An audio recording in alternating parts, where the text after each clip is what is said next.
हजरत आयशा रज़ी अल्लाह अन्हा कहती हैं कि अब्दुर्रहमान बिन औफ रज़ी अल्लाह अन्हु की बीवी हजरत उम्मे हबीबा रज़ी अल्लाह अन्हा रसूलुल्लाह सल्लल्लाहु अलैहि वसल्लम की खिदमत में हाजिर हुई और इस्तिहाजा की शिकायत की।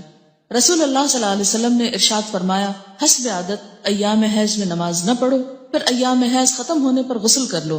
चुनांचे उम्मे हबीबा रज़ी अल्लाह अन्हा हर नमाज के लिए गुस्ल किया करती थी। इसे मुस्लिम ने रिवायत किया है। नमाज से मुराद जब दोबारा हैज से पाक होकर नमाज शुरू होने का वक्त होता था उसके लिए। इसका ये मतलब नहीं है कि हर नमाज के टाइम पे गुस्ल करती थी।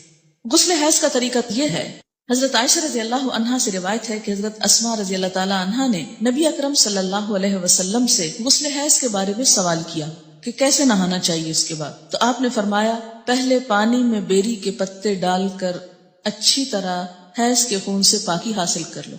ये बेरी के पत्तों की जरूरत इसलिए कि उस दौर में साबुन की ऐसी सूरत और किस्में मौजूद न थी।